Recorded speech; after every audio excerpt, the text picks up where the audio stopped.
Good afternoon, ladies and gentlemen. Very, very much a pleasure to welcome all of you here today. I'm Nick Burns, I'm a professor here at the Kennedy School, and it's a great pleasure to welcome the ambassador of the Arab Republic of Egypt, Ambassador Tawfik, to Harvard and to the Kennedy School today.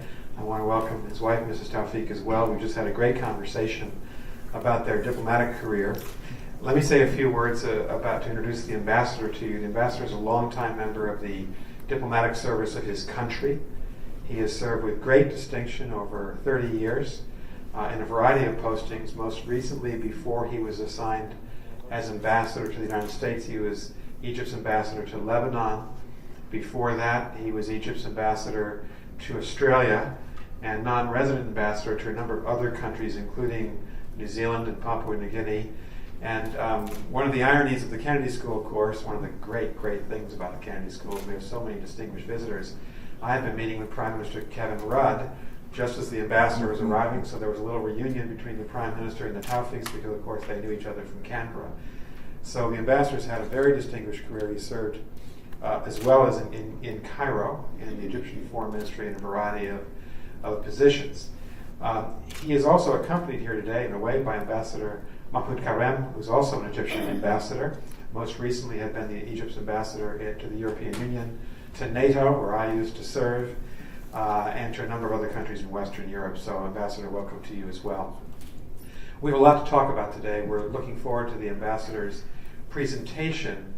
He has been in the United States since September of 2012. He is one of the busiest persons in Washington right now because of what's been happening in his own country and because of the extraordinary close relationship that Egypt has had with the United States. So the ambassador will make a presentation. All of you will then have a chance to ask questions.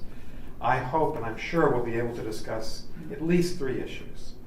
One, of course, is what's happening in Egypt and the dramatic changes that have taken place since January and February of 2011, the elections, the beginning of a new government, the reforms, political and economic, that that government has put forward, the reaction by Egyptian society to them, the disagreements now in Egypt about the nature of the state, about political freedoms, about economic reforms. All that, of course, is on the table.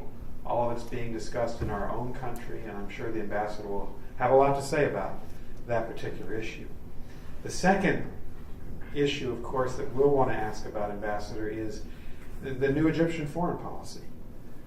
We've seen a different tenor to Egypt's foreign policy, certainly in reaching out now to Hamas in Gaza, a historic meeting with the Iranian leadership, the resumption of direct flights for the first time in many years between Cairo and Tehran, a continued, we hope, good relationship with the United States, close relationships between our military and governments, but not without controversy. You saw earlier this week a public disagreement between the U.S. and Egyptian governments over the case of Mr. Bassem Youssef. Third would be maybe a look more closely at what you intend to do to continue the good relations that we've had. Questions about our economic assistance program, the military-to-military relationship. I know you've been working on that with the Congress of the United States. So there's a lot to talk about. We're very pleased and honored to have Ambassador Tawfik here, and please join me in welcoming him to the Kennedy School. Thank you.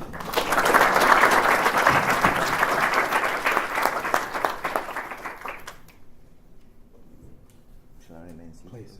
Yes, you can, or you can stand, whatever you like. You can stand. Help you get that out of here.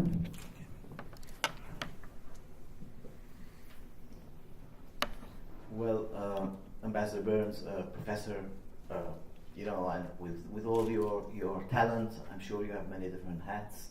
But thank you very much for this introduction.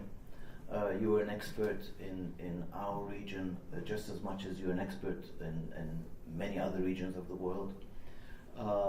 Let me try and talk a little bit about Egypt. We're in the news these days, and when you're in the news, it's always useful to take a few steps backwards and to try and see the picture in a more global way. To try and see the big picture in a way. I've brought some some photographs and some graphs to help me and just to launch a discussion about these kinds of issues that you've mentioned.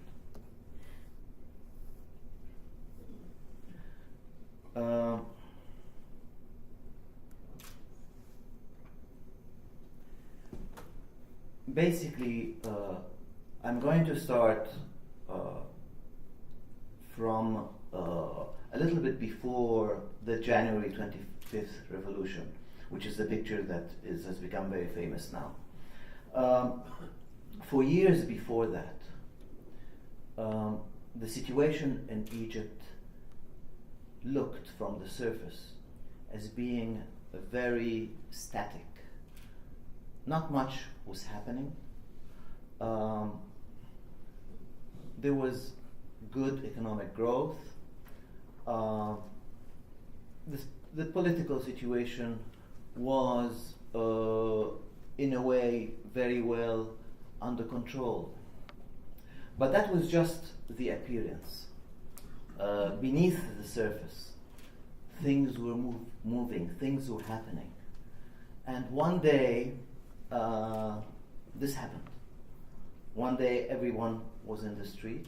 And the reason why this succeeded was because everybody literally joined. People from all walks of life, they joined in the revolution. It was, if you had been there in Tahrir Square during those 18 days, you would have found a very interesting scene. People were very funny. They were making jokes. They had this very funny graffiti everywhere. People were very well organized. You had a field hospital. You had free food distributed. You had people who were literally cleaning up the square. And you had people dancing and singing and playing the guitar. And you had people on top of the light posts in Tahrir Square, which are very high. And it's one of the miracles is that nobody actually fell and broke their necks.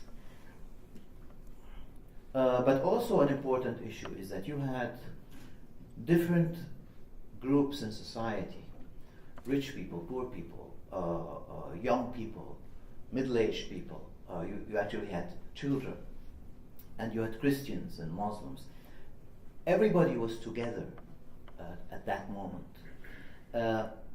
And in a sense, that very simple historic moment managed to bring out the best of what was inside every Egyptian, their civilization and cultural heritage. But at the same time, it's important to note that this was not one revolution. This was many revolutions. Every individual had their own ideas for this revolution, and every group had their own objectives for this revolution. But once the Mubarak had left, immediately the Egyptian people started on a course that they thought wouldn't take a very long time, and they actually started cleaning up Cairo. And this was not just in Tahrir Square. In our small street where we live, actually everybody went down and we actually cleaned up the street. So this was something that was very common, and there was a euphoria in the air. But it was just the actual situation was much more complicated than we all had realized at the moment. So what was common in all these different revolutions that were happening simultaneously? They were fundamentally about empowerment. Everybody wanted to be empowered in their own particular way. The first and most obvious thing, of course, was political empowerment. The system had been blocked. Real participation in the system was very difficult, if not actually impossible. And so the first thing that came to mind was political empowerment. People started dealing with the political issues. You had right away in March, you had a constitutional referendum about how to move ahead. And then after that we had parliamentary elections which went on for months for the two houses of parliament. That was followed by presidential elections, and in the end we had a constitutional referendum about the new constitution.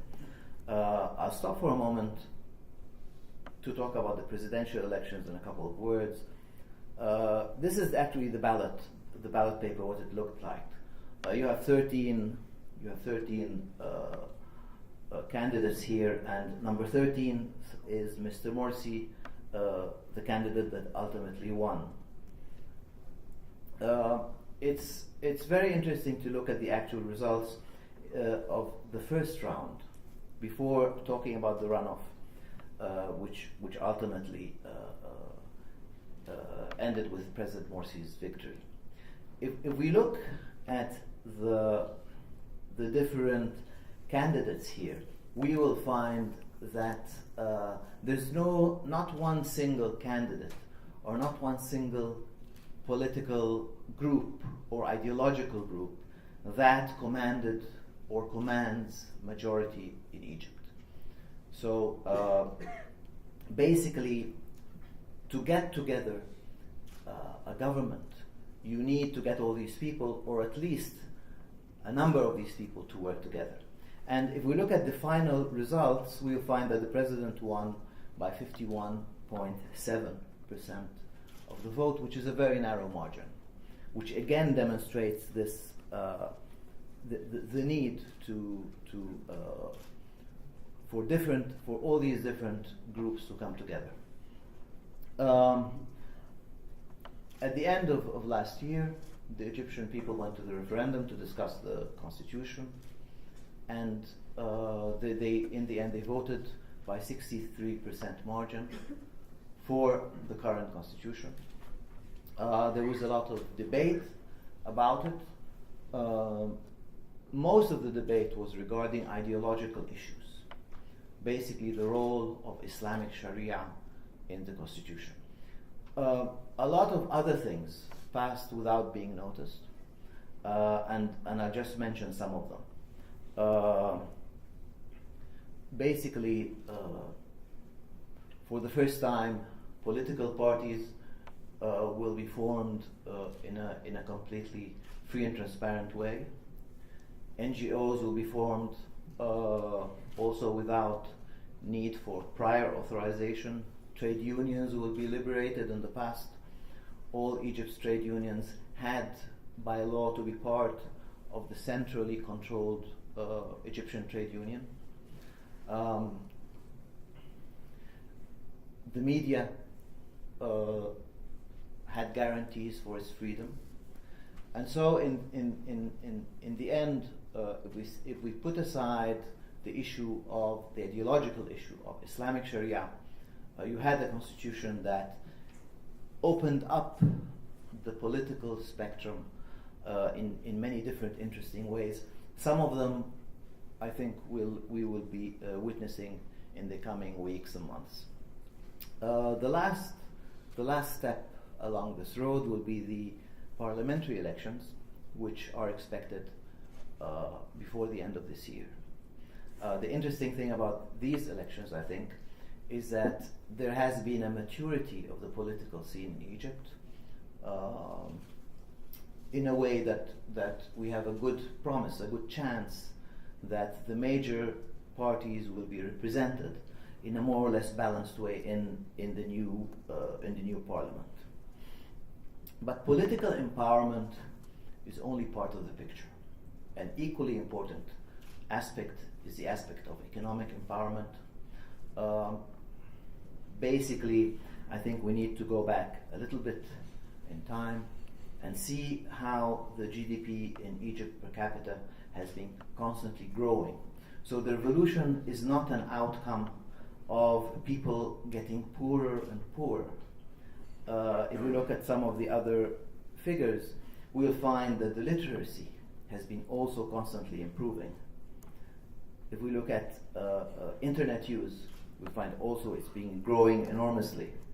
If we look at mobile phone subscriptions, also the same. So basically, the revolution was not the outcome of impoverishment in the country, it was the outcome of the fact that the political and economic system was closed, people did not have opportunities, people were not economically empowered. And this is something that was very evident in the striking inequalities that existed in society and that had grown to really record highs. So if we look at the lower picture, which is basically a Cairo slum, anyone who's been to Cairo recently will have seen thousands of these where you have millions of people living.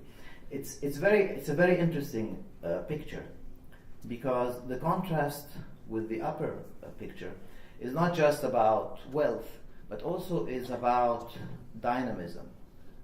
This is a very, very dynamic picture. You have people living in poverty, but at the same time you have all these satellite dishes on top of the rooftops. And this is a hub of economic activity. It's just not regulated, and is just done in a way that people are not fulfilling their potential. But still they're trying. And this is also an important lesson for the future when we start talking about the future in Egypt. Another equally important issue is the issue of social empowerment. One of the terms that we hear very often these days is the fact that Egypt is a patriarchal society. And so one of the aspects of the revolution was this issue of young people. We know that the revolution was led by young people, but the fact that it was led by young people does not automatically mean that young people will, at the end of that revolution, feel more empowered.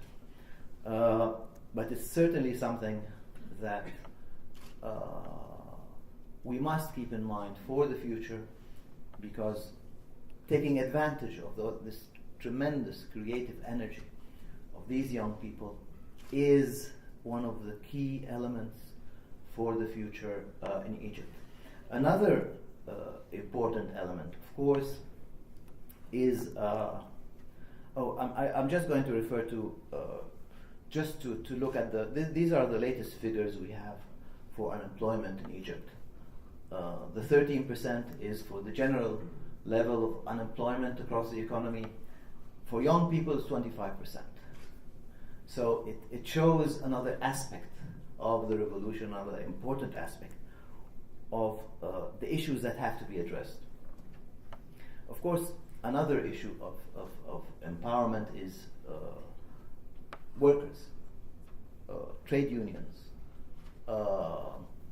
We have seen that in the past 2 years, there have been more strikes than probably any time in Egypt's history.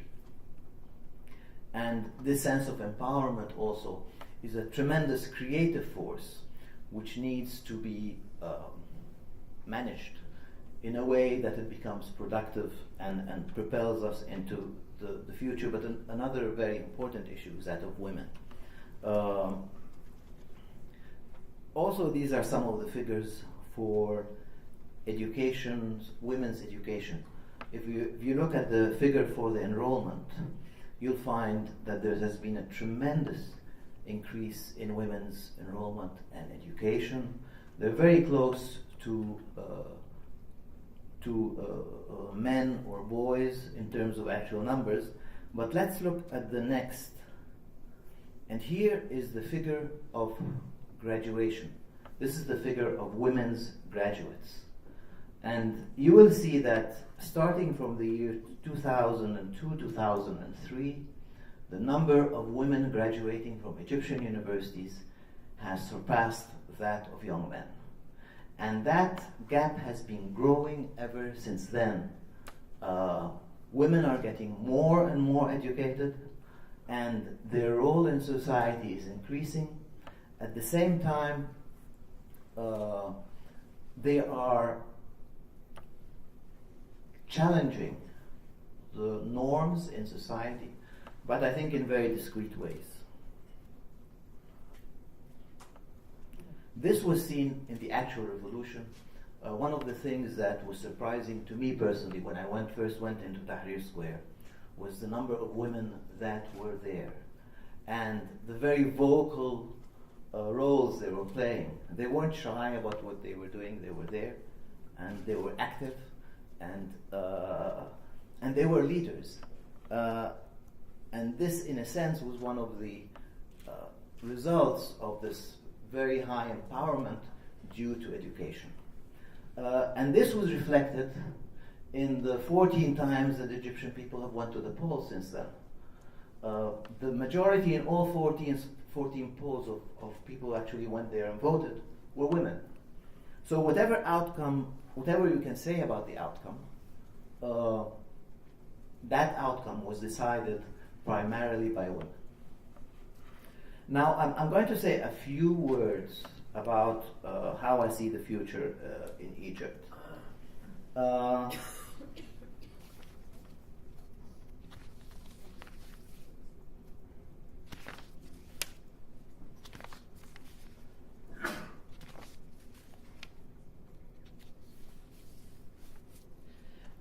And here, I believe that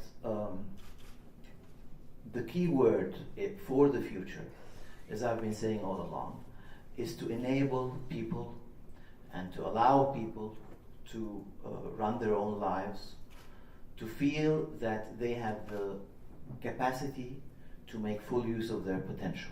So the Egyptian government is doing the best it can in this regard.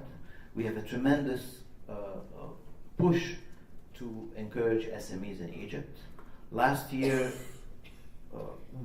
we provided funding for 165,527, but also the United States has been very helpful. The OPIC has provided 250 million in loan guarantees for SMEs in Egypt. When Secretary Kerry was in Egypt a couple of weeks ago, he announced an enterprise fund that would also help SMEs. We've been working with the regional, international fora also to help this, because we feel this is going to be a very important thing for the future. Finally, I'm just going to show you this very, very interesting graph that shows you some statistics about the number of new businesses that are being established every year. In green, that is the figure for 2010, before the revolution, and then in pink, which is the first year after the revolution, and last year is in blue. You'll find that there has been a dramatic increase of new businesses established in Egypt after the revolution, and that last November, which is the last figures we have, that has been the highest month in terms of numbers of new businesses established on record. So when you look at the television, you'll find a lot of demonstrations. In the media, you will find lots of criticism. But what's actually happening on the ground, people are actually doing things. They're not just demonstrating or just expressing their views. They're actually going out there and trying to re-establish control over their lives and over their countries. And I think this is what we can expect for Egypt in the future, irrespective of what the politicians do. But what's more important is what ordinary people are going to do, how they are going to take control of the country. Thank you very much for your patience with me, and certainly I'm available for any comments or any questions.